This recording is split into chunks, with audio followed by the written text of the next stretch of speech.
All right. Done. And as soon as I hit record, I lose my voice. That's the way they do it in the business, kids. That's the high level of content you're going to get from one of our shows. That's the level of green screen leakage you're gonna get on this episode of Apathetic Enthusiasm. That's right. It looks like we're live. Looks like we're live going out to the internet.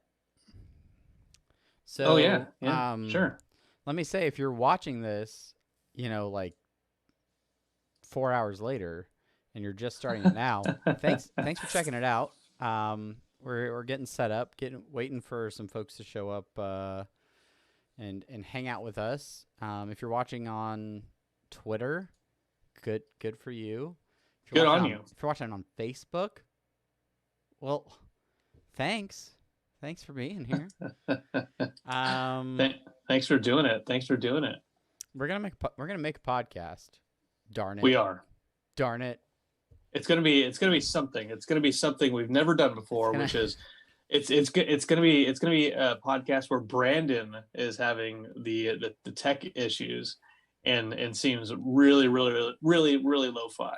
Really flustered the entire time. Yeah. It's gonna oh god. It's gonna be great. it's gonna be wonderful. It's gonna be something. It's gonna be something. That's for damn sure. The important thing here to know is I'm gonna look good. and that's I think that's all that really matters. That's true. I don't know. You wanna start? Yeah. Well, give me 1 second. I want to try something. I want to try something real fast. Let's see. I'm going over to our stream here. Okay, I want to see if I can put in some tags just before we even get started. Okay. See if we can put in some tags. Just tag it up. Yeah. He's a regular street artist, ladies and gentlemen. Oh, we can put tags. Let's see. Mandalorian. How do you spell that? The Mandalorian. Manda or Mando? Manda. Not Mando. Manda. Star Wars is a tag. Star Wars. Podcasts. Live stream. We'll put the live stream in there. You're gonna put a live stream tag in the live stream? Yeah. Fair. Review. Television. Let's see what else. What other kind of tags? I'm not following chat right now. Because nobody's in chat. Nobody's in chat. Not enough bandwidth. What else? Podcast. Star Wars.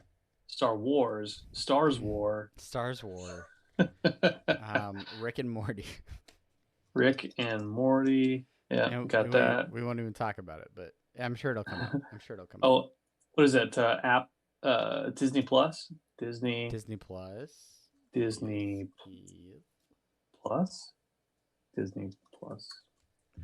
Yeah, that's cool. Yeah, I think we're good. We'll just start with that, and then if we how about Bob? Spoiler fett. Yeah. Okay. All right. Cool. Save. We'll see if that actually helps anything. See if it helps with discoverability. Ooh. Oh. All right. So is that all on the YouTubes? It is all on the YouTubes. Cheers to you, sir. Cheers to you. What are you drinking? Water. I tried to think something funny. That's water. Yeah, well, it's Veterans Day. It's dihydrogen oxide. It's nothing too crazy. Nothing to shake a watering stick at. The night is young. Who knows what may come. So, but let's do it. Let's pretend like we're starting. Let's make a podcast. All right. I'm gonna start so this is Matt. you asked for it. Here it is. It's a podcast by Apathetic Enthusiasm. On this episode, we're talking about new Mandalorian show, Star Wars super hype train, choo choo, and much more on Apathetic Enthusiasm. All right. Hey, guys. Hey. How's it going? I'm Travis. Hey, I'm Brandon. And if you're watching our live stream right now, you might notice something a little bit different. One, I moved my hand, and a bunch of artifacts are going on because I have the shitty background from Zoom from the telephone. And you might be thinking to yourself, why are you on your telephone and not your computer? Well, funny story. Let's just get this out of the way. Last night, I'm watching The Mandalorian with my son, and then a power hit, and then power comes off, comes back right up. Like, okay, we'll wait a couple minutes. A couple minutes pass, nothing. I check for outages in the area. There's no outages in the area, so I restart my router, and nothing. Okay, well, I guess that's it. And then we postpone this show. We don't come back for this show at all. We'll say we'll do it tomorrow. I wake up in the morning, and my router is just power cycling over and over again. And okay, well, I'll like default it. Factory settings, default it. I do that, still continues power cycling over and over again. I have to go to work, so Chelsea, I leave her a sticky note with it's like problem. Here's what the problem is. Here's the tech support lines and stuff like that. Well, I get out of work at like 4:00, and she had texted me at noon or so and was like, they're sending us new router, 2 to 3 days. Well, we've got stuff to do in that 2 to 3 day period. So if we can't, this episode is a proof of concept for things that you'll see in next week if you listen to International RSS.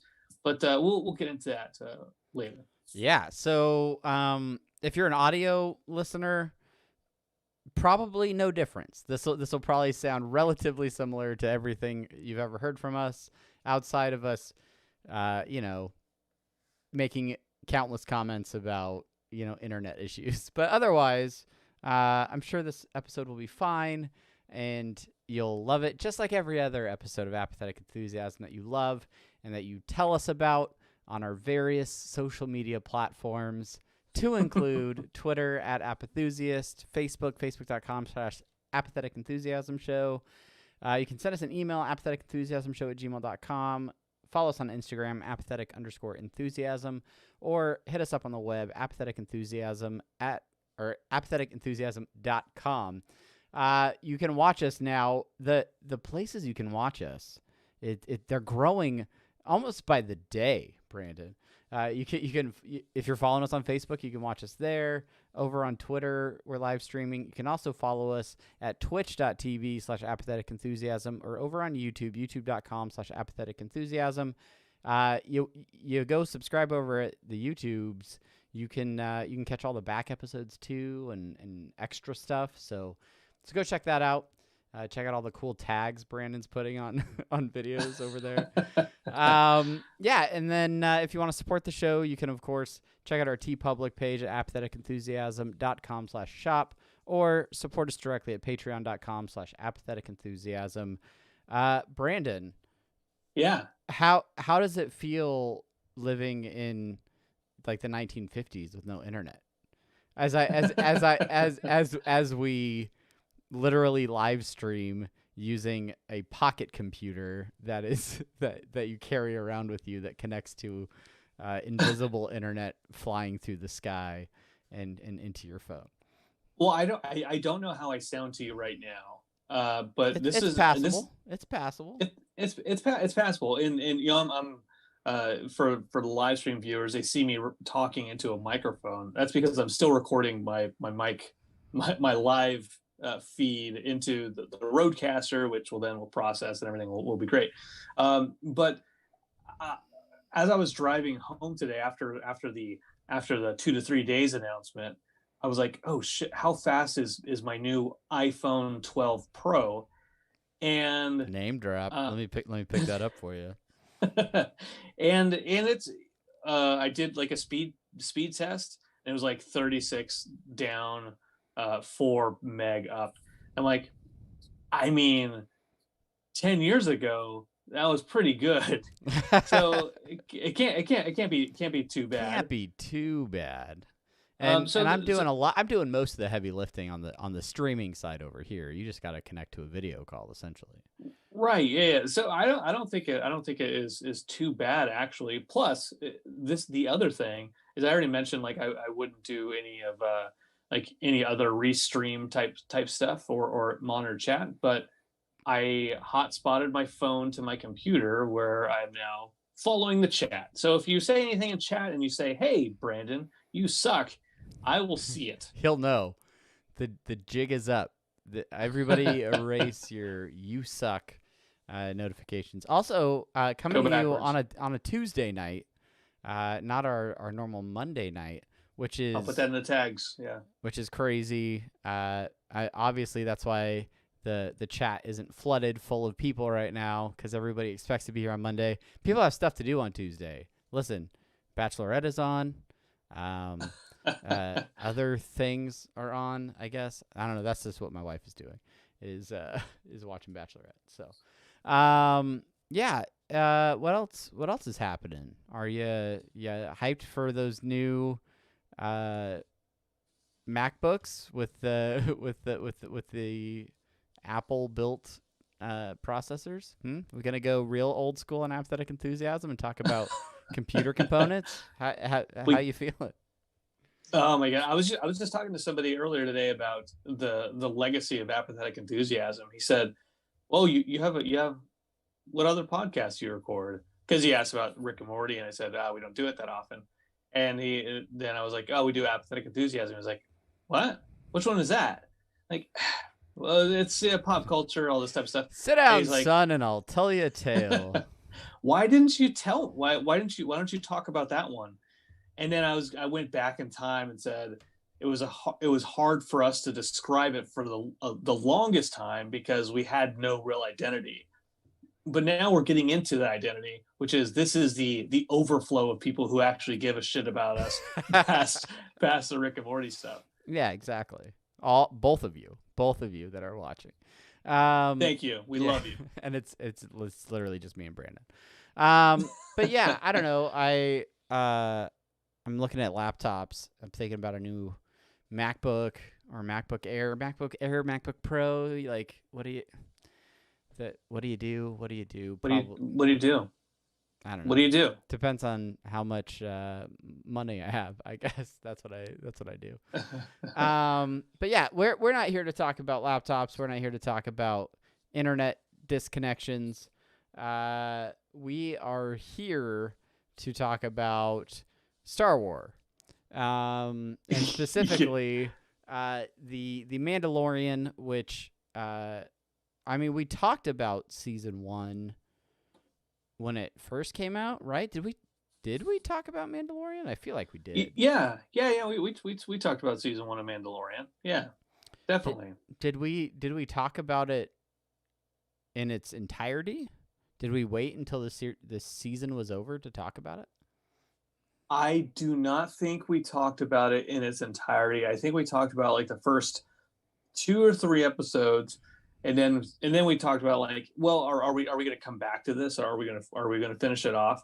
And my main complaints with the first 2 episodes of the first season were okay. It's good. It's all right. And then it went further on, and I was like, well, he keeps getting his ass kicked. He's supposed to be a badass, and every situation he gets out of is not because he's a badass. It's because luck has shown upon him, or people don't shoot when they need to shoot, and so on and so forth. Yeah, Um, I feel like it had to have been at least late into the season, if not the entire season, because I think we talked about that like heist type episode where they broke into the that's right. jail Yeah, ship and with Clancy Brown. Clancy yeah, Brown was in and that one. Yeah. and Bill his name? Uh, Bill Bill Burr. Bill Burr. That's right. That's right. Yeah, yeah. The guy that everybody thinks about when you think about Star Wars, Bill Burr. But yeah, Yeah, so but we didn't talk about I don't know if we talked about the finale with the Giancarlo. I think that's his name. From Breaking Bad is what everybody knows him mainly from. yeah, Gus the Chicken Man. Gus Fring, but him coming up as Moff something or other, and then at the very end of the episode coming out with that dark saber.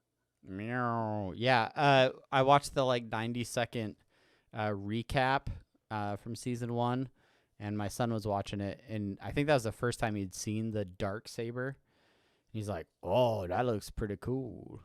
And I was like, why are you doing a weird strong bad impression? And he's like, "Hey, it's pretty nice. Pretty cool, Fazul. Get some cold ones. The cheat." um, so yeah, I watched both episodes that have come out so far, chapters 9 and 10. You have gotten through chapter 9 and a few moments into chapter 10 before the unfortunate internet incident that The debacle, we'll say. Yeah, and you certainly couldn't have, streamed that episode on your 5G cell phone or something like that. Just not possible. Do you want to talk about that? Do you want to talk about that for half a second? Sure. Today I got home from work, and because the internet was out, the Cruz family had to resort to our DVD collection. Like some kind of savages. What is this physical media? Ugh. Ugh. I walked into the house to my wife and child watching the classic Christina Ricci film, Black Snake Moan. No, Casper. Well, they were watching Casper, and then I proceeded to watch Casper along with them. And then because we were spending time together, they're like, well, let's watch something else on DVD. Pulled out the Tales from the Crypt season 2 box set, and then we watched a couple of episodes of those, including the episode directed by Arnold Schwarzenegger called "The Switch," starring William Hickey. Yeah, it's a pretty good episode. It's a pretty good episode. Basically, here's what the episode is about: an old man is trying to impress a young woman. He's a rich old man, but he wants to marry her, but he doesn't want to tell her that she's rich because he wants her to love him for him. And she's like, "Oh, you're too old." So he goes to this plastic surgeon who switches his face with a young person's face, and then for a lot of money. Then basically he keeps going back to this woman. She's like, "Oh, your face. Oh, but you're still really old." Then he switches his torso. "Oh, your face. Oh, your handsome torso. But your legs are still so scrawny." And then he goes back to the plastic surgeon, and then he goes back one final time with the face, the torso, and the legs, and also the final limb. You know what I'm saying? And he finds her, and when he finds her, she's already married to a rich guy, and the rich guy that she's married to is the guy he'd been switching the body with because he'd been paying all this money to switch bodies with the young guy, and the money was going to him. Basically, it's a morality tale, Travis. Yeah. There's a lot of lessons to be learned there, and a lot of practical lessons to be learned in terms of body switching things. Exactly. Which we'll get to on another episode. Speaking of diving into physical media, body switching. Yeah, speaking of body switching, my family has been getting a lot of use out of our Blu-ray player because this week I introduced my eldest child to some old friends that we've probably talked about off and on this show. The cast of Lost. We started watching Lost season 1. We are 21 episodes into it. She can't get enough. She is hooked. We are about a disc and a half away from finishing season 1, and she's loving it, which is super exciting to me because that's like one of my favorite shows, and Sure. there's so much like media pop culture stuff that I like reference, but a lot of it comes from Lost. The funnest thing about her watching Lost is her being introduced to things that have always been a part of her life. She just doesn't realize it. Uh, So a couple examples I have actually like right here behind me on the shelf O Toys is a McFarlane action figure of the character Charlie from the show Lost. And that immediately became one of her favorite characters because she's like, that's the guy that's in your office. Like that's him, right? And I was like, yeah, I didn't even talk about that. And then we watched the episode Numbers with Hurley's backstory, where we find out about the numbers that he played in the lottery.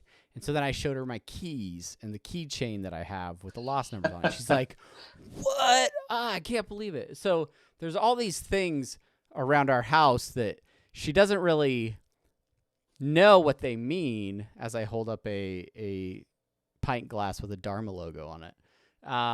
But it's fun to be just like, one by one start like revealing, hey, your dad's a giant nerd, and here's why.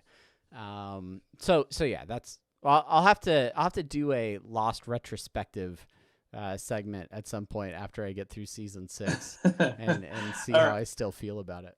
Whenever you get to the end of a season, let's incorporate that little seasonal retrospective into an AE episode, and I think that would be great.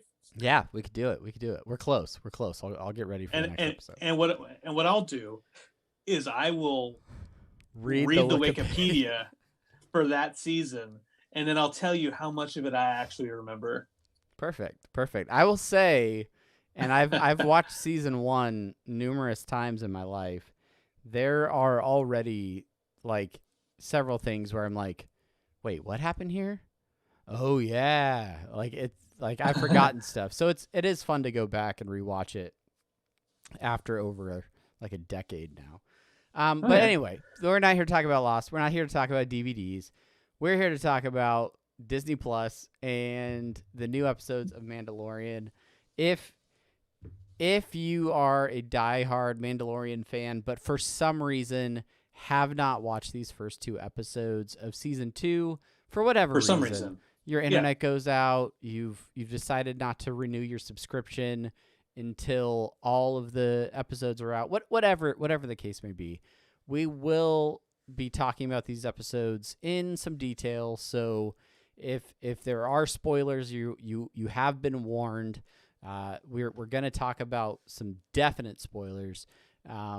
So just be aware, maybe go watch the episodes and then pick this podcast back up after you've watched. If you don't want to be spoiled, if you don't care, if you're like Brandon, you're like, whatever, then stick around. Brandon, what were your thoughts in the reintroduction to these characters with Chapter 9 of The Mandalorian? Well, I thought, how are they going to continue this series when they kill the Mandalorian off in the first 2 seconds? Spoiler. Just kidding.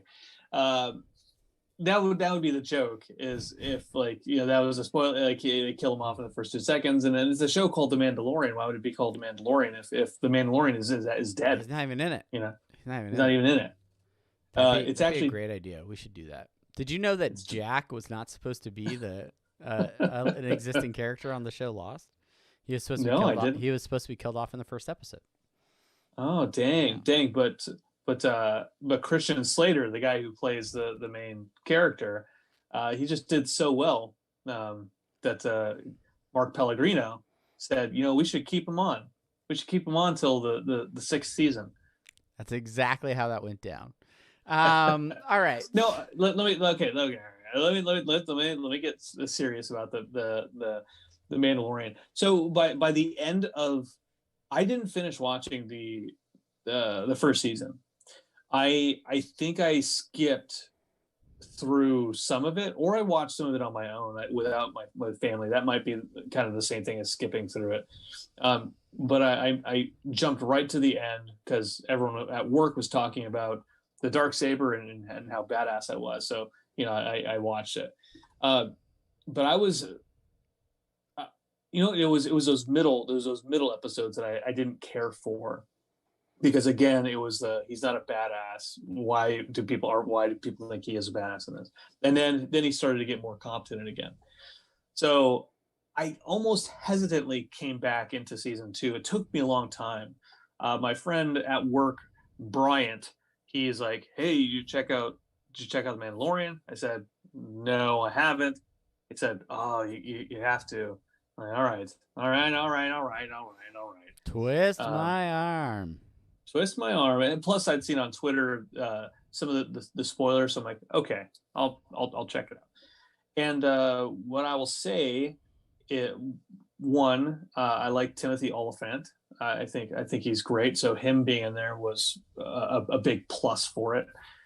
And the Mandalorian seemed he's still kind of like in that initial scene at like the underground fighting match. He still kind of seemed like a doofus, like he was getting his ass kicked a little bit. A little But bit, then, yeah. but then, but then, no, but then he turned out to be kind of a badass with it. Um, and then throughout the rest of the episode, I was like, okay, he seems fairly competent, I should say, Competent. not confident, Yeah. competent. There's interesting things because I feel like he starts out the series as being this exceptional bounty hunter who's known for being great at what he does. But he does have those areas where he's not as strong. And it feels like maybe they're trying to do a little bit of like developing the character and not having him seem like this great, like unbeatable guy at the beginning. But at the same time, like, all right, he kind of already is the best at what he does. So I don't know. They play with that balance a little bit of, yeah, so he may be a great bounty hunter. He's not infallible though. Like he does have issues. In this first episode of season 2, it's called The Marshal. Basic premise is the Mandalorian is looking for other Mandalorians that he can link up with, right? So he can find more information about the Jedi, right? Is that Yeah. is that the premise? Yeah, that's essentially what it is, right? So he has been tasked to just deliver the child back to his species, and he knows that the Jedi are an ancient race that the Mandalorians fought with back in the day. So if he can find old school Mandalorians, if any exist anymore, then they might know where to find some of these remnants of the Jedi. And so that's why he's searching for the old Mandalorians. That's why he ends up going back to Tatooine because they hear of a Mandalorian that is there. Now, when you hear that at first, it's like he's like Tatooine. He's confused because he's going back there. Uh, I go into it knowing the spoilers because people had talked to me already about it. So I knew what was on the horizon. What was your first thought when they said, "Oh, going back to Tatooine for a Mandalorian"? Two thoughts coming in my head. One, for being a giant dirt planet that is unimportant and some young farm boy is unwittingly discovered to become the hero of the Rebel Alliance. Tatooine gets a lot of play. Like Tatooine comes up a lot, it seems. So that's my first thought is like, oh, great, we're going back to Tatooine again. Okay. Like, hundreds of different planets in the Star Wars universe, but yeah, let's go to Tatooine because why wouldn't we? And then there's the other thought is, well, I know of one Mandalorian that was on Tatooine in Return of the Jedi, but that guy got thrown in a Sarlacc pit. So immediately you start thinking about the quintessential Mandalorian, right? The one that we all grew up knowing and loving, Boba Fett, Yeah. whose story was sort of expanded through the the prequel trilogy with all of the cloning and Django, the Django clones. Yeah. yeah, and introduced to Boba Fett as a child actually, and so all of that is interesting, and interesting how that could potentially play out in this episode. And eventually, the Mandalorian gets to Tatooine, runs back into um, that mechanic lady. I don't remember that character's name, but she guides him to Mos Pelgo, which is where this Mandalorian has been seen. It's basically a small, like mining town, and this is where the episode really, for me, starts to feel very much like a Western. And I don't know if you got that same vibe, but I feel like much of this episode was really just digging its teeth into like the tones of almost like a spaghetti Western. Small town. He rides into a small town on a speeder bike. There's a marshal there. There's like they're about to have like a duel with their blasters. They have to go and reunite with the native people in order to defeat a common enemy. Like if you had replaced this with like Clint Eastwood or some other famous Western actor. Who's a guy that I'm thinking of? No, Gene Hackman. Gene Hackman. If you use no, not Gene Hackman. No, he's in Unforgiven with Clint Eastwood and Morgan Freeman. Oh, it's a great movie. You should watch it. Okay, I may have seen it. But anyway, yeah, I don't know. What was your take on the vibe of this episode? Yeah, I think that is accurate about the Western. I think they're playing really heavily into that Sergio Leone kind of feel. I honestly, I feel, and don't get me wrong, I enjoyed the first episode, and I enjoyed the 10 minutes of the second episode I watched from season 2. What I feel like is somebody who makes homebrewed D&D campaigns is the one who's writing these episodes, because when they talk about quests, and then he goes into town, and he talks to the marshal, and the marshal's like, oh, you want this? If you want this, you help me do this quest. Oh, now we're interacting with this encounter. Oh, and then while there's traveling, other stuff is happening that ties into future, and it's like it feels like a D&D camp. It feels like something I would write. When I'm not a great writer. I feel like you're giving yourself a lot of credit there. I I'm not. I get what you're saying, in that the episode starts with, oh, I have this quest. I have to bring this child back to his people, right? This is the overall call to action, as it were, right? Yeah, as it were. Yeah. But then by the third act of this episode, we're fighting a giant sandworm with Tusken Raiders, and you're like, what does this have to do with getting the child? All right, yeah, like I'm along for the ride. It's fun, but this doesn't. It's much more like a side quest, and I feel like a lot of these episodes are gonna feel like side quests that take place on a much longer journey to reunite the child with its people. You're right. You're right. Yeah, because I mean I lost sight of that. he goes to the planet to find the Mandalorian that is on Tatooine, but then gets distracted by the side quest of needing this armor back, and that's essentially what is going on. He doesn't need their help to get the child to where the child needs to be. He's like, I need that armor.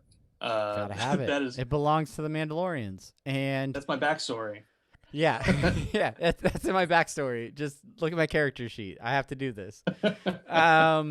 Yeah, and so let's talk a little bit about the armor and the the what do you call it? The marshal, right? So he the Mando as he's nicknamed, right? He gets into this town and he's like, I want to see the Mandalorian that's around here. Bartender's like, oh, you mean the marshal? Marshal rolls up wearing what is unmistakably Boba Fett's armor, although it clearly looks like it does not fit him properly. And so immediately you're like, well, that's like Boba Fett's stuff, but that doesn't look like Boba Fett. And he comes in. They're like, all right, let's talk about it. Guy immediately sits down and takes his helmet off. So you know this guy is not a Mandalorian because that is not the way, right? It's not the way. It's not the way. And so as you mentioned, he then becomes like almost obligated to retrieve this armor from the marshal, who says he acquired it from some Jawas. Some Jawas that caught him. He traded it for some crystals or something, and used it to basically free his town from evil mining goons or whatever. But yeah, so he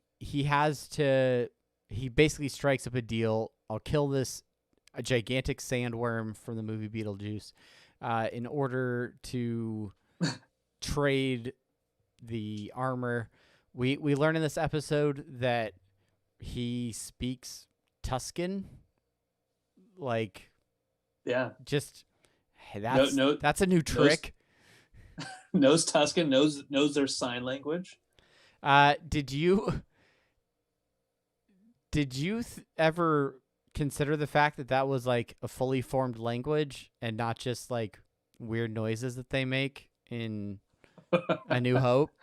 Because I never really thought about it until this episode, and I was like, because when he's like, they show one scene where he's camping with them for the night. He just runs into them and they're sitting around a campfire, and I'm like, what? The sand people scare easily, but will soon be back in greater numbers. That's like all I knew about them. And they lift their sticks up in the sky. And yeah, they make those sounds I can't make. That was something I was spoiled on going into watching the episode. Was there was some praise for the episode, giving them sign language as far as, you know, not disability necessarily, but having a language be based in sign language on top of their stuff, right? Yeah, I actually heard something about how one of the producers or someone made a point to bring in someone who, like a deaf person fluent in American Sign Language, to sort of be a consultant to make sure that the sign language they were using made sense, and realizing that instead of a bunch of hearing people just making up a bunch of motions for a Tuscan Sign Language, they brought in a person who's an expert and employed an actual deaf person who's very capable of doing that to sort of reach out to other, you know, less hired groups of people to. So I thought that was cool. They brought them in for that as well. That is really really really cool. I'm glad they they talk about the Tusken Raiders, mentioning that they are raiders and that they've had issues with that town, Moss. What is Mos Mos S Pelgo. Belgo? Yeah, that's right. That they'd had issues with it before, and Mando acknowledging, yes, they are raiders, but they've been out there forever, in these harsh environments, and that's what they do. But you both have a vested interest in taking out this dragon because it's gonna kill all of you eventually. So I like that they brought them all together and fleshed them out to be uh, more of a people and less of a just like, oh, those are the people who yell at Obi-Wan. Yeah, yeah, yeah. Right. And um, ride those big fluffy horned elephant things. yeah, yeah, Banthas. banthas. Banthas, yeah. One thing I will say, the I don't know. Well, I don't know if you want to say anything more about them. I kind of want to talk about the finale of that particular episode. Yeah, I do have one critique, and this is just in terms of the fight between the giant worm thing and everybody, uh, is the acid vomit that it was Uh, yakking Out out of there out of nowhere, it seemed out of nowhere. a little bit. Which, okay, fine. It has a defense system. The gigantic lizard has, or gigantic worm has a defense system of projectile acid vomit that immediately vaporizes its enemies. Fine, fine, but why was Mando's decision? Yeah, I'll just fly into its stomach and plant the explosives myself. He's only been projectile vomiting acid. I Yeah. should be fine. That was the one writing piece where I was like, okay, are those like a vomit gland in its jowls that it, Yeah. and then It it's not a digestive system thing? Is that what's going on? is it like gleeking, like Yeah. gleeking, or like right? No, I didn't think about that until he flew out of its stomach. I was like, wait, no, it was just shooting acid at everybody. Why would that be his first indicator?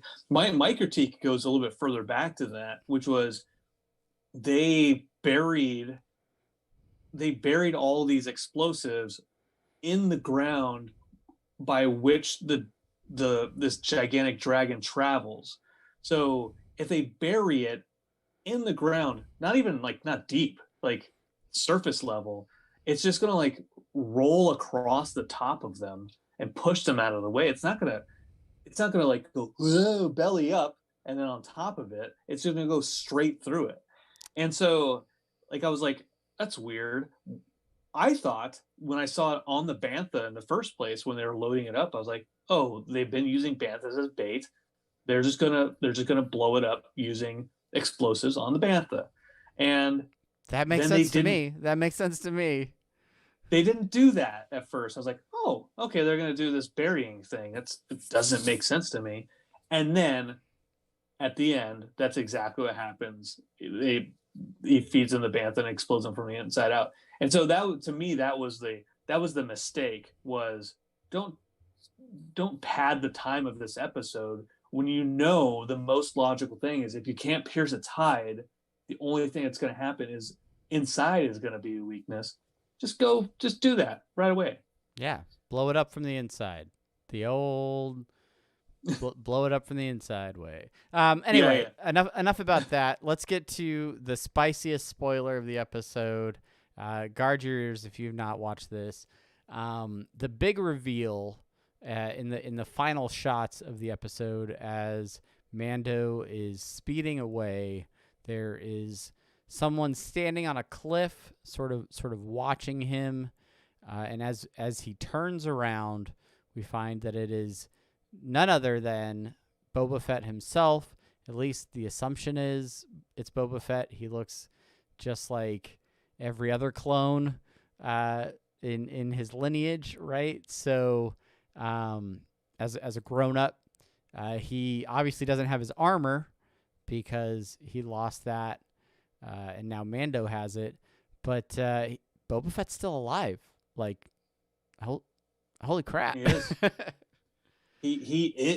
He is in fact still alive. And if you've been following the extended universe, which is now Legends, Boba Fett had always ended up surviving from the Sarlacc pit for somehow or the other.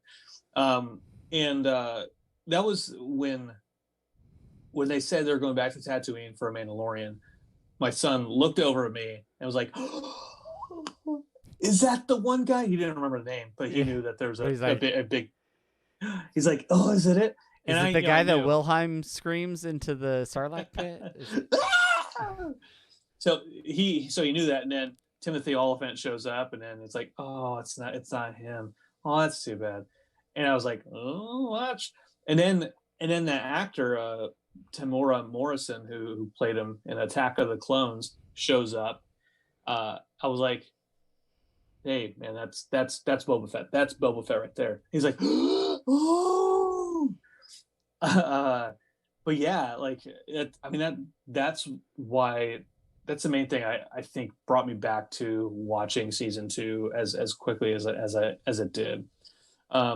I didn't watch the second episode. I don't think he shows up in the second episode at all. We don't see him in the second episode. No.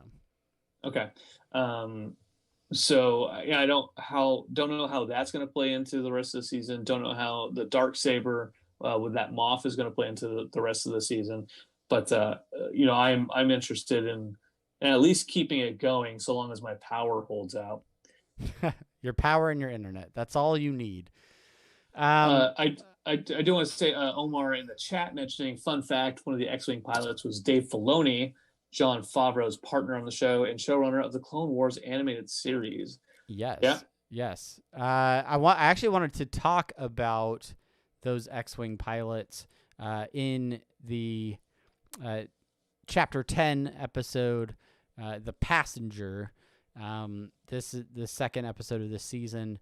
This episode feels much more like a one-off episode, a standalone adventure, if you will.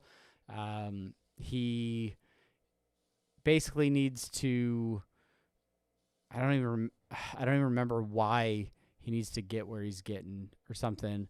But he ends up needing to bring a passenger with him, and it is a frog lady who needs to transport her eggs to where her husband is, and so they can be fertilized, and they will die if he uses like light speed. So he has to fly slowly to get there, and in doing so, it puts him at greater risk of being discovered.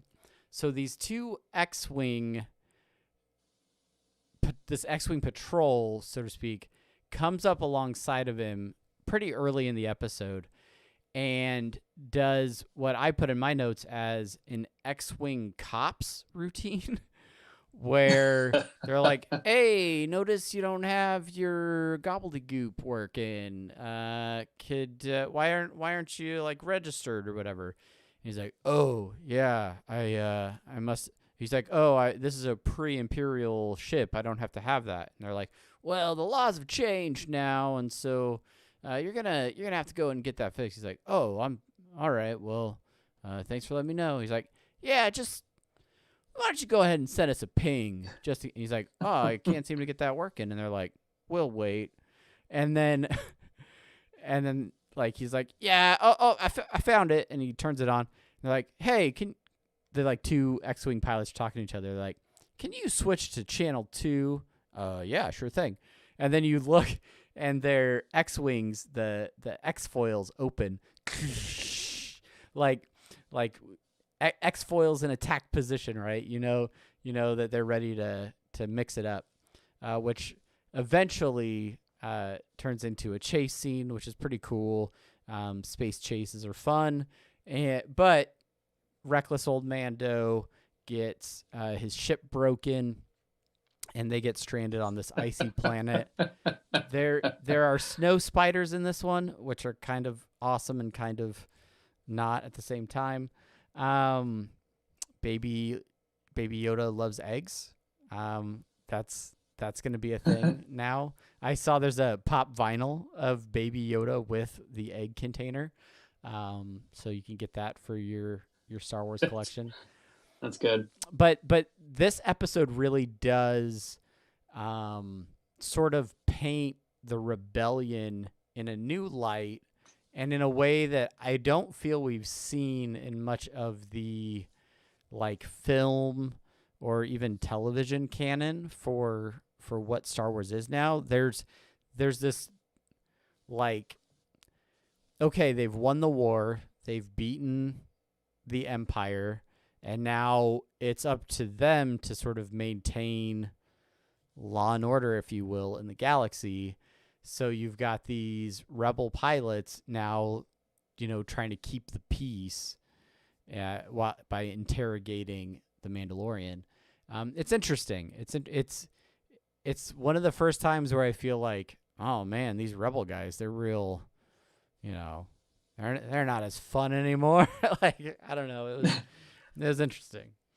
Yeah, they're taking a page out of Cobra Kai, where really the rebels were the bad guys the entire time. They are the Daniel LaRussos of the Star Wars universe. You heard that? That's the hot take you're only going to hear on Apathetic Enthusiasm. Yeah. Well, I think I will keep up with it because I'm interested in seeing what happens next in these episodes. If they keep being just pure side quest episodes, I don't know if I'll be able to keep up with it because that was another critique of the first season was it didn't the first two seemed serialized. Then the last two seemed like they connected closely, but everything in between was just like an episode of the week thing, like with the Incredible Hulk TV series show, with what's Lou Ferrigno. Lou Ferrigno, yeah. Yeah. Where it was just like every episode is not related to any of the other episodes, but they're like, yeah, he's still trying to find some solace by himself.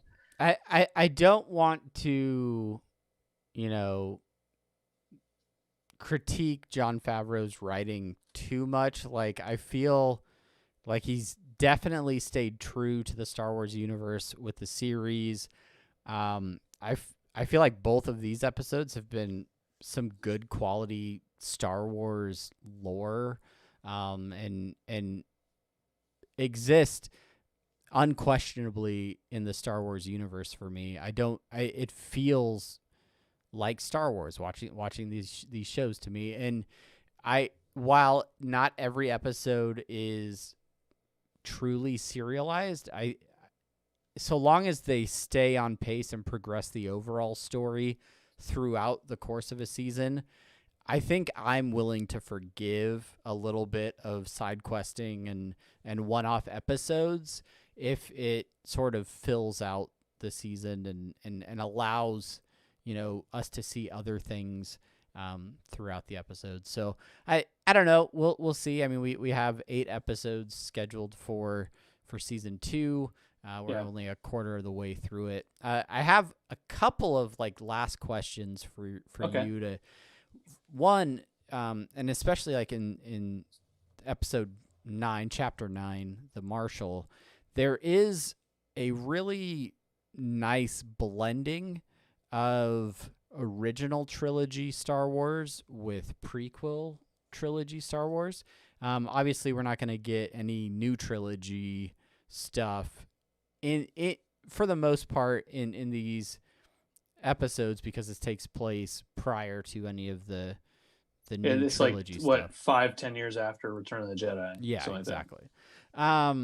But examples of that, the speeders that Mando and the Marshal are taking to go find how to take out this worm. Mando's on a speeder, much like we see in Return of the Jedi in the forest and things like that, a speeder bike. But then the Marshal has what I think I wrote in my notes as a pod bike or Yeah. Yep. a pod racing speeder, which it Yeah. looks just like a pod racing engine with like a seat like welded onto it. But I thought like that was really nicely done, especially because pod racing that we saw in episode 1 took place on Tatooine. Like it connects it all together. This is a long, like this is like a leftover scrap from the glory days of pod racing, and I just thought it was cool how they took like a little nod from each, generation of Star Wars and were able to patch that together really well and make it feel cohesive. And I feel like there's examples of that throughout not just the episode but the series where they're taking those elements, having the actor that played the clones in Jango Fett, reprise his role as Boba Fett in this, is again sort of taking both versions of the character really from 2 trilogies and smashing them back together. So I think it's really great the way they're doing it. Yeah, I agree. I agree with you. I think it was also really good to pull from the prequels what was good in the prequels, match it with what people enjoy out of the original trilogy, and kind of synergize those pieces to make it to make the original fans of the Star Wars before the new trilogy, the Disney trilogy, as people like to say of it, give them something they enjoy. I have just one final kind of comment about the first episode, because that's the episode I watched. Is how many missiles does two things? How many missiles does that Boba Fett that armor have? Like that can't be just something that they like. That has to custom design that missile, right, to make it a homing missile using that like that, and like the thing. They can't have just like a stockpile of those missiles. You have to use 2 of them, one originally and then one against the dragon. Like that's like a one and done type of thing. Yeah, Man. I don't know if there's like a intergalactic Amazon that he can order more of those from or something, but I don't feel like he's got to have a ton of those around somewhere. Yeah. So like it's like a 1 parsec shipping with Amazon Prime. yeah, exactly. And then the second thing was the whole concept with the Marshal being like he ran away. He's like, oh no, and then he managed to have crystals, and the Jawas found him, and the Jawas like, can I have this crystals? And he's like, yeah, sure, if I can have that armor. And then he goes back to the town where all the slave traders were taking over, and just with the helmet, and this, I guess this is my like the suspension of disbelief with Boba Fett armor. It's a helmet, and it's a chest plate, and then it's like leather chaps around the arms. And he kills like 1 person, and they're like, oh shit, let's go, let's run away. And I'm like, yeah, but if they shot you in the arm, like the armor didn't really do anything for you. It protected a single shot against these guys. Yeah. So that was my Brandon suspension of disbelief. But yeah, that's a special segment. I don't know. I think this show does a fantastic job of keeping me from missing Star Wars movies. It feels like a nice little replacement for some Star Wars movies. It's, I mean, easily the most true to the film's series we've ever seen in terms of Star Wars, I think. So I'm not gonna hate on it. I definitely am enjoying it, and I'm looking forward to the remaining 6 episodes. That is gonna go all the way out till December 18th. We won't get chapter 16 until December 18th. So, oh dang, plenty of time to catch up. Rolling them out nice and slow, 1 week at a time. But yeah, this is the way. This is the way. This is the way. Well, I think that will do it for this piece of the episode. Well, this episode in general. If you are a Rick and Morty fan, or if you're an Adult Swim fan, this weekend, I'm making a transition here. This weekend, the Adult Swim Festival, the 13th and 14th, 14th, where Friday and Saturday. There's a bunch of shit going on over on their YouTube to cover giveaways, doing Rick and Morty thing on Saturday night at 9:15. Mastodon is playing. They're having a Metalocalypse thing on Friday night. A bunch of other stuff. So we'll be there to kind of try to report on it. And then Monday, we are going to be doing a live stream talking about Rick and Morty, talking about the Adult Swim Fest. So if you are a fan, hit that up, take some notes, and then join us on Monday night. And I think we have something special as well. Yeah, we got stuff in the works. So yeah, adultswimfestival.com or Adult Swim's YouTube channel is where you can check all of that out. If you go follow Adult Swim on any of their social media, you can also get access to the full schedule. I think if you go to adultswimfestival.com, you can actually download the show times for all of the acts and the different things like that, so you can make sure not to miss your favorite things that you're gonna watch. Yeah, and that's about it. We got through it. Through it without home-based internet. It was a success. Thank you. It wasn't too bad. I thought it was great. It's just like any other time, Brandon, and completely indistinguishable in any way, shape, or form. I just make lots more movements, and then like the mic goes scratching against my shirt. We are off to hang out with those in the live stream for a podcast post show. If you want to join us for any of those, tune in Monday nights typically at 9 p.m. Eastern time. But in the rare occasion that we miss a Monday night, make sure you're following us on Twitch or subscribe over on YouTube so that you never miss an episode and you can get notifications when we go live and all of that fun stuff. Follow us on social media so you never miss an episode. And yeah, that's about it. I would normally say play the outro music right now, but I already closed the application for that, and yours is so. Just thanks for listening. I'm Travis, and I'm Brandon. All right, and then that would be the end of the episode. We'd be done. Fine. Yeah, that would be it. Yeah. So I'll stop my recording on this end. Yep.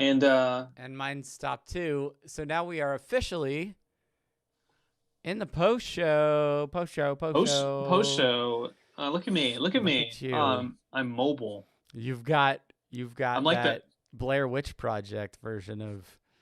I'm like that Who song going mobile, off of Who's Next. It's great. It's a great album. You should check it out, Travis. After you watch Tales from the Crypt, and what was the other thing I said? Wall Street. I don't know. Oh, it's the. Oh, Unforgiven. Unforgiven. Right. Unforgiven. Yeah, no, I've seen Unforgiven. I think I watched that in my high school films class. It's good. It's a great movie because it subverts the cowboy, the traditional cowboy mythology. It does. It's fantastic. Wasn't that also directed by Clint Eastwood? It was, yeah. It's when I still respected him as a person. All right. Well, times change. All right, guys. Well, this time is all about you and Brandon playing with his new iPhone. So if you guys have questions for us, thoughts, want to talk about car crashes and smashes or anything like that, let us know.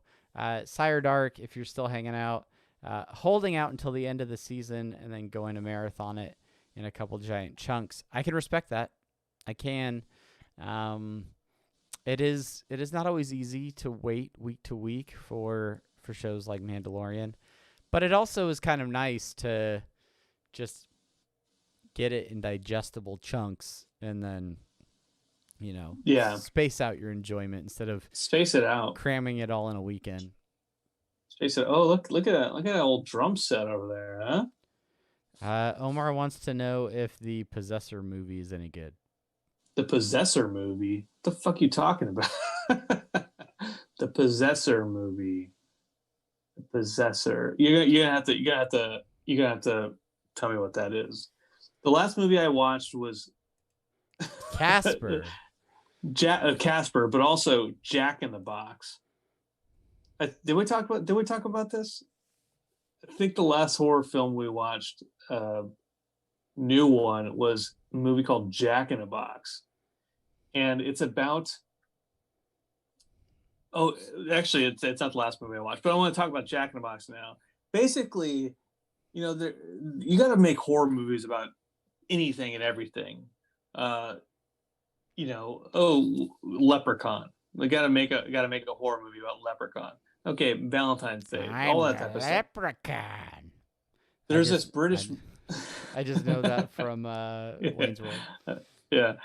There's this one called Jack in a Box, and basically there's a movie called Wishmaster back in the '90s, which is pretty good, but it's like that genies were evil and like they're demons trying to escape this world. Jack in a Box is basically the same thing, where this couple found a Jack in a Box buried underground, and then they accidentally unlocked it and cranked it up, and that Jack in a Box tries to escape into our world and eat 7 people before it slumbers again. Oh. And oh my god, it was so scary. One of the main actors, he was supposed to be an American visiting England, but he had probably a pretty bad American accent because he kept slipping. It's like when I try to do British accents, right, and then periodically I go back into an American accent. Like that's how he was throughout the entire movie. Perfect. But yeah, it was creepy. I also watched this movie called Blood Vessel, which is on Shudder, and that is about. It takes place in during World War II, during a time where the Germans were torpedoing just whatever kind of ships were crossing the Pacific, right, or the Atlantic, I should say, and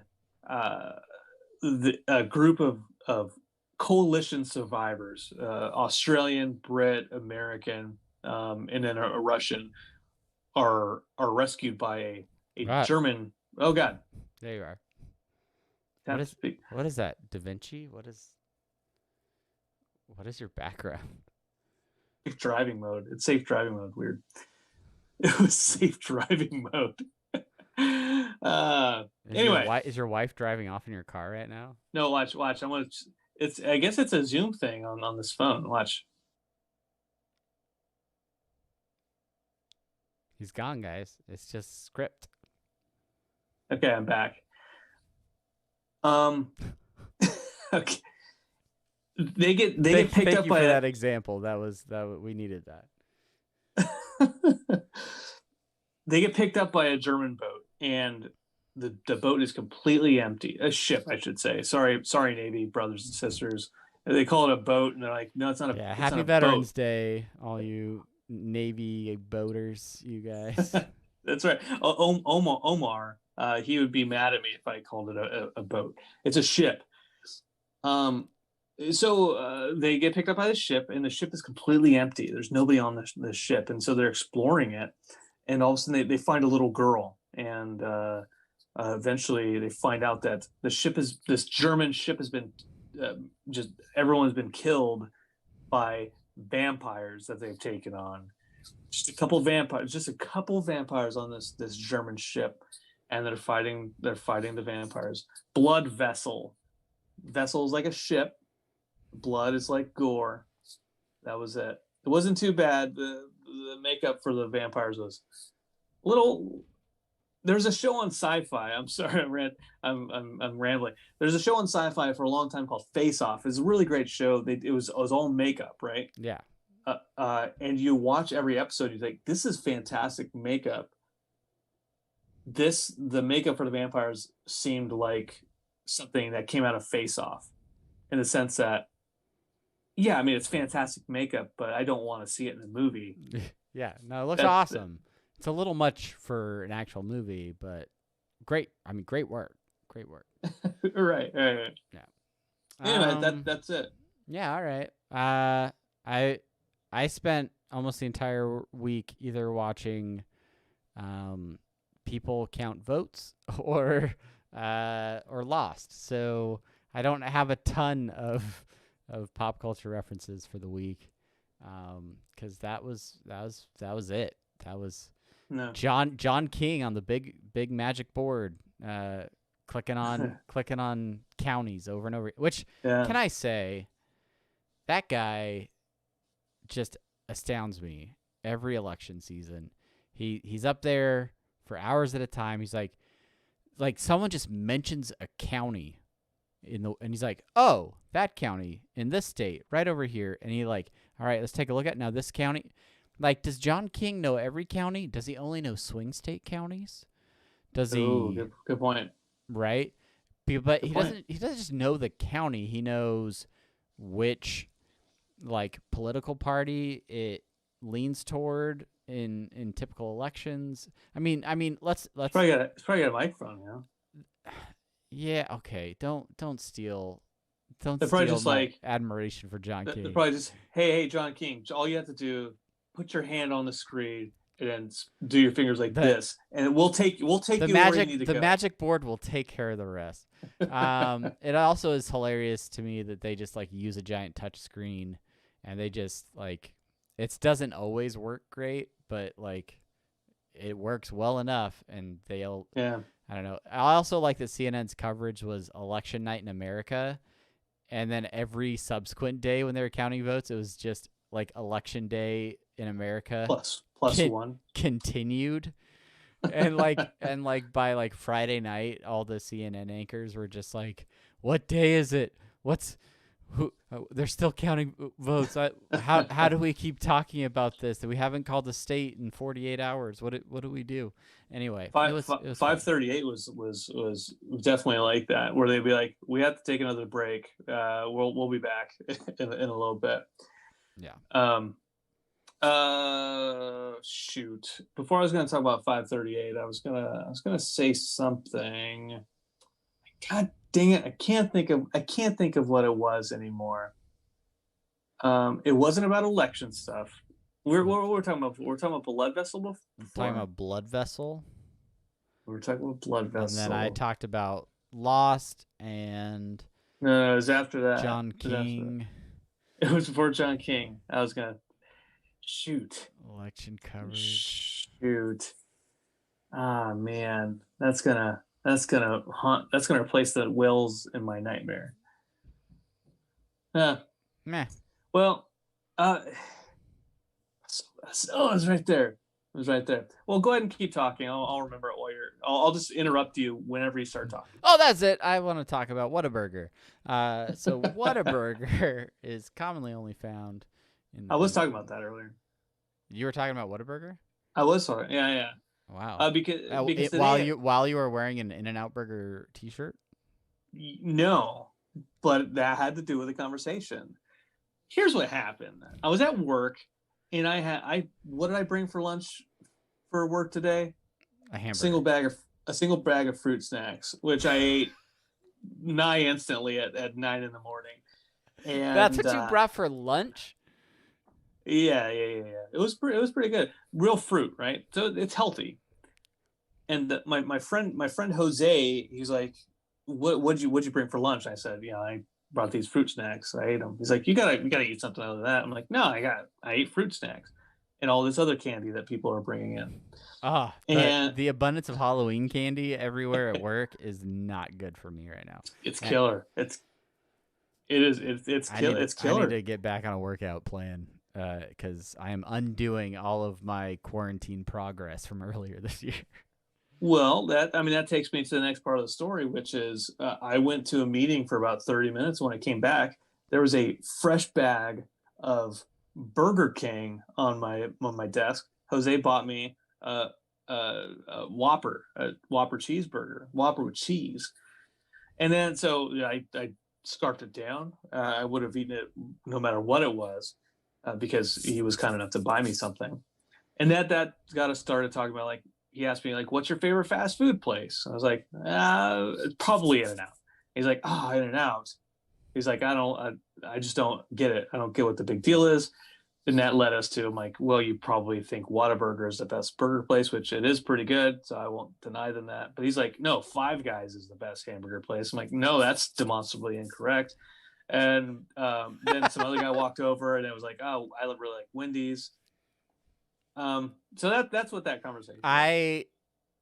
I walked out of my office one day to um, almost my entire software team not doing work, but instead systematically going through every condiment and then ranking them based on a variety of attributes, and managed to not get sucked into it myself. Oh, But there were a few moments where like someone would be like, "Yeah, no, barbecue sauce is the worst condiment imaginable." And I like got out of my seat and walked out. I was like, oh, wait a minute, what? And like they were making the argument that ketchup was better than barbecue sauce, and I almost had to fire them. So well, it depends on what kind of barbecue sauce. Let's be honest. sure, there There, are. there's there are some barbecue sauces that are way too vinegary. That are like spicy barbecue sauce, right? If I go to a barbecue place and they're like, we have regular barbecue, then we got tangy barbecue, and then we got spicy barbecue. I'm like, I always go for spicy because I don't respect my intestines. Sure. And when I get a spicy barbecue sauce, and all it is uh, like hot wing. Yeah, it's like a wing sauce. Yeah. Yeah, it's like wing sauce, but with like a little bit of extra barbecue sauce. Then I'm like, no, fuck you. Yeah, no, I'm with you. So in that way you're wrong. But like McDonald's barbecue sauce, say Yeah. magnifique. It's the best. It's all about Sweet Baby Ray's. That is Oh yeah, we do go for that too. that is like the standard, and then all others are deviations. It's like cream of the crop. It's just the safe one. It's the one that I'm like never gonna go wrong with Sweet Baby Ray's on something. Now, Yeah. if you go to the sauces section of your local supermarket, there's like 80 different varieties of Sweet Baby Ray's. They've really, Ray has really expanded the lineup. They've really picked it up. Yeah, but anyway, we could talk about sauces for hours, but we're not gonna. So yeah, unless there's anybody out there that has any other burning topics that they would like us to cover, we'll probably wrap this one up early just so we can give Brandon's arm a rest from holding his phone out there. I was gonna say you can't slap a pop socket on that bad boy, can you? Because No, of your MagSafe situation. no, I got a pop socket. I don't have MagSafe right now on this phone. Oh, all right. Well, Yeah, because that's not a technology that I understand yet, and I don't want to pay the extra money to understand it yet. okay. And so I have a pop socket on this bad boy right now. So you didn't like try sticking your iPhone on the refrigerator to see it like stick to the refrigerator? There's a Is that a thing? there's Can a I gi- do that? there's I think there's a giant magnet in the back of your phone now. Yeah, I'm pretty sure that that is a thing. Really? Yeah, Are you sure? I'm fairly sure. I saw somebody do it Huh? online. I don't know. Maybe it was a bit, Well, but I don't want to break my phone. that is smart. That is smart. I would advise not breaking your phone. But also, yeah, there's a whole bunch of different accessories and things, as well as charging capabilities with the iPhone 12. So yeah, MagSafe. It's a thing. You should check it out. Oh yeah. Do they have? He just dropped his phone off the refrigerator, guys. I don't. Uh, can you hear me right now? I can now hear you, but I cannot see you. Oh my God. What do you see in this I mode? see what looks like Leonardo da Vinci's writing.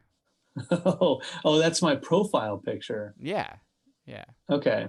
Yeah. That's because I didn't want my face seen. And that's actually that's an image. That's what I was going to talk about. That's an image from our D&D campaign.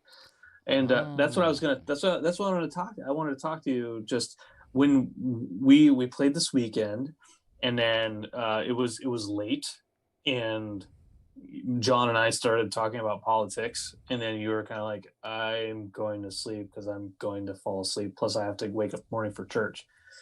And so yeah, I didn't. Yeah, I got most of your thoughts, but I was just wondering. Um, what if anything else stood out to you upon reflecting on Saturday night?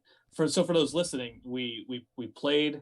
It had been the first time we'd played in quite a while for this.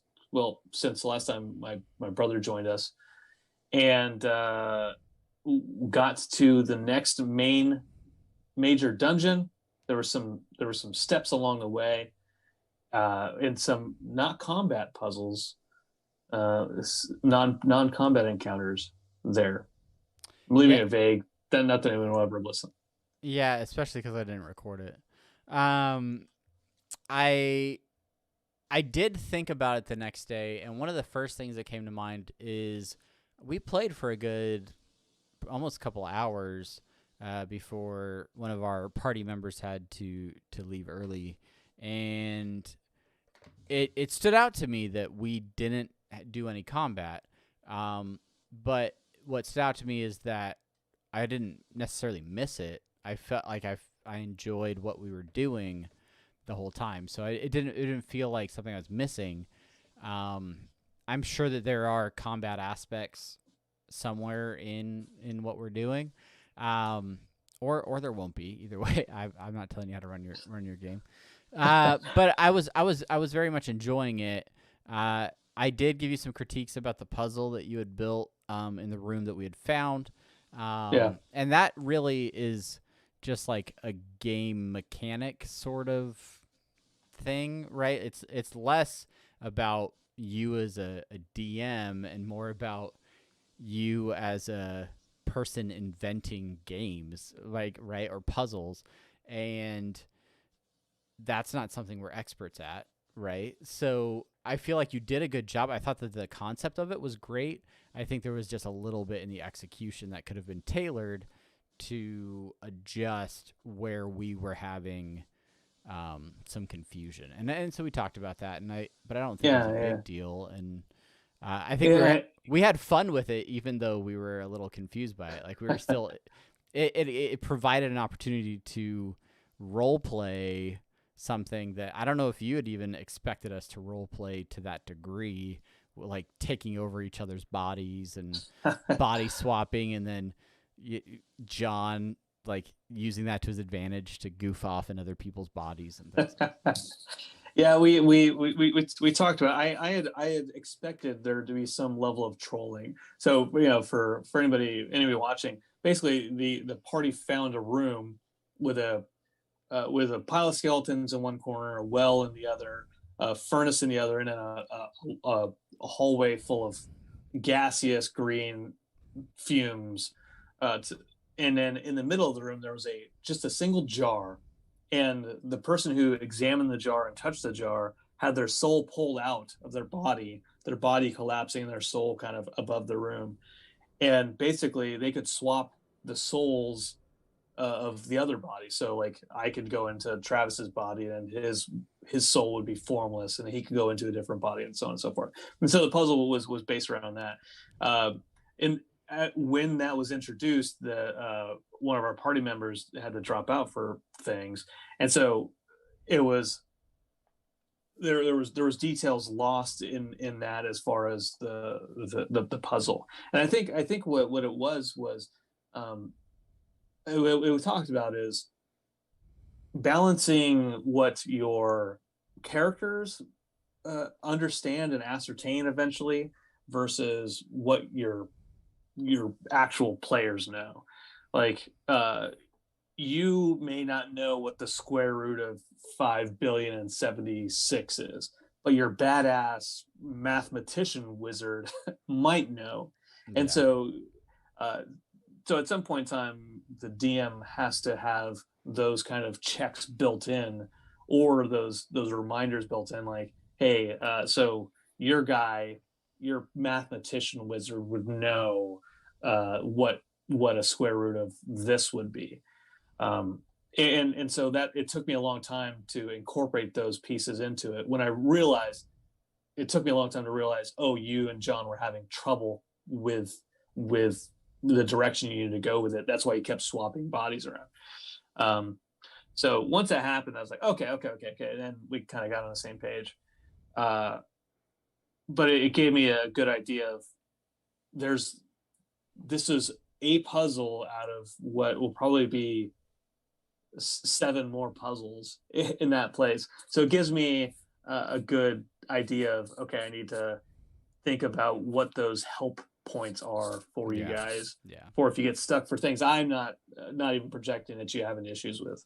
Yeah. Right, so Yeah, I think it was good. And then you had a an encounter, just kind of a random encounter with some NPCs where we got to do a little bit of role play, progress my character a little bit by adding a spell to the spell book.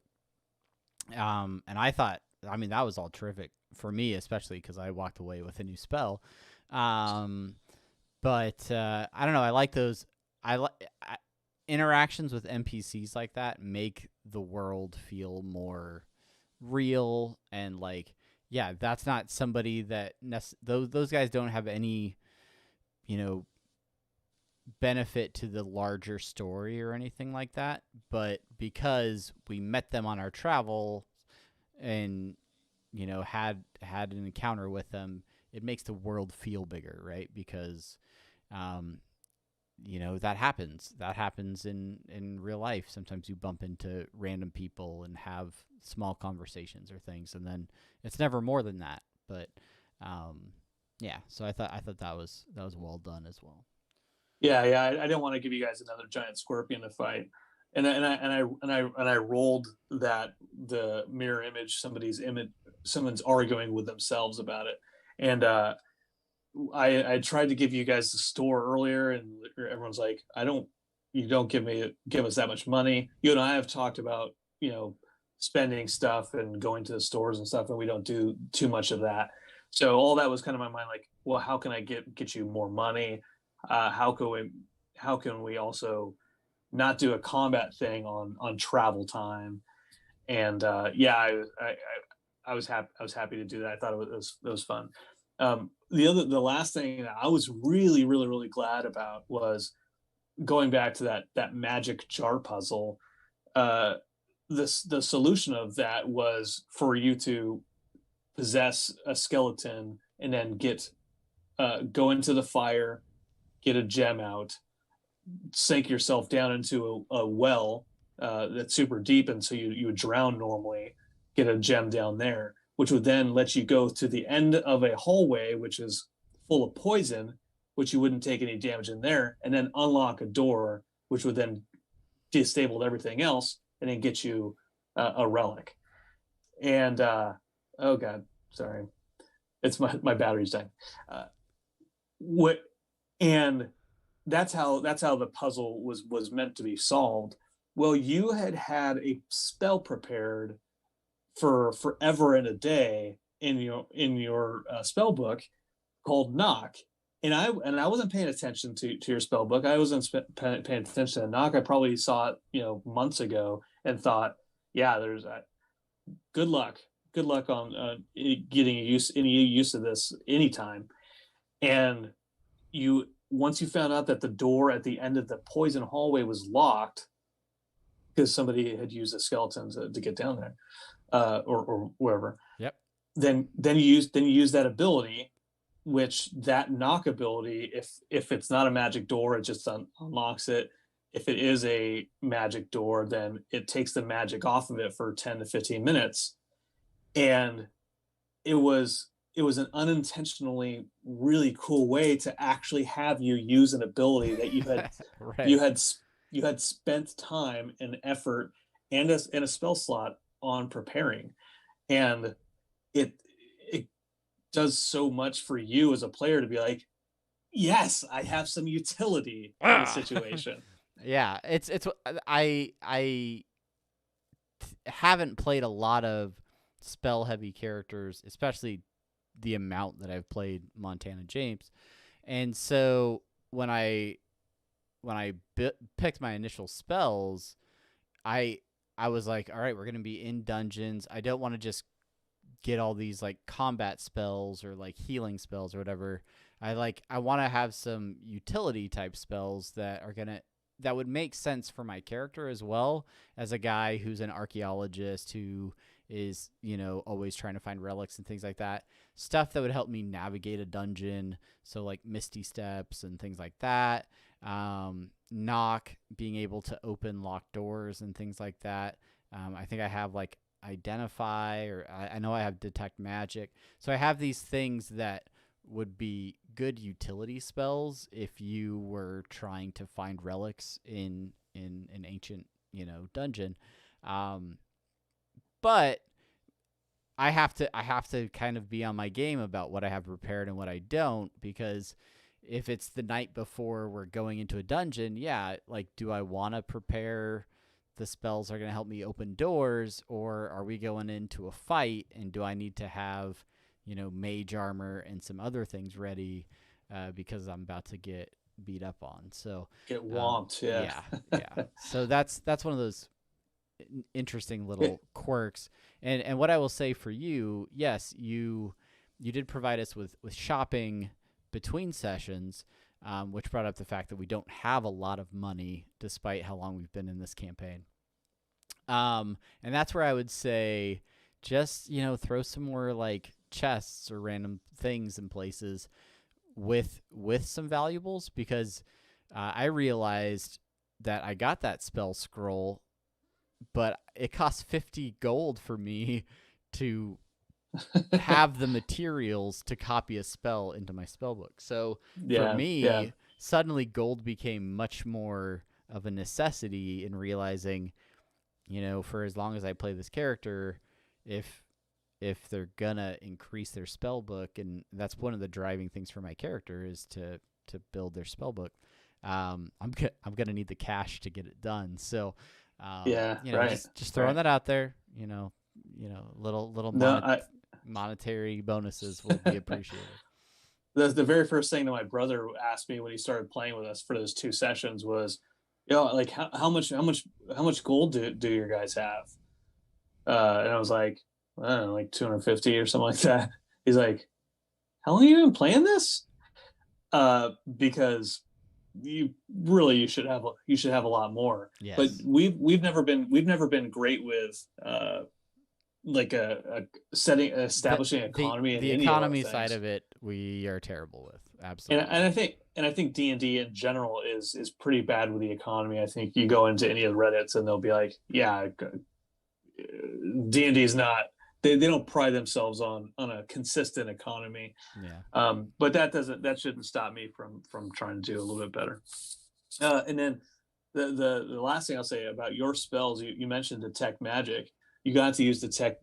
I'm really glad you have those abilities that detect magic where you are right now, because you're in a place that is supposedly where the monitors of magic are, where these giants, led by Hey Would You Blow Me. and you've been able to use that detect magic, and although it doesn't tell you everything about what's going on, you know, to get into this latest dungeon, there was a bowl of sand with a quill next to it, and you said detect magic on this thing, and it told you that it was a conjuration magic, which led you to know that it's probably has something to do with creating things out of thin air or teleportation. So, that type of stuff. Yeah, it's good. You're doing a great job. I'm thankful that you're putting in the work because it's been a blast to play, and I want to play more. I want to I play was more. I was proud about what I've done so far with It's been good. It's this been good last bit. sessions. All right, All right. maybe we'll stream or record some D&D for you guys to check out at some point. As for now, we're gonna call it a night before Brandon's phone dies on him. It's gonna die soon. And but thank you guys so much for watching. Thank you for listening, and we hope you have a terrific week. And yeah, have a good night.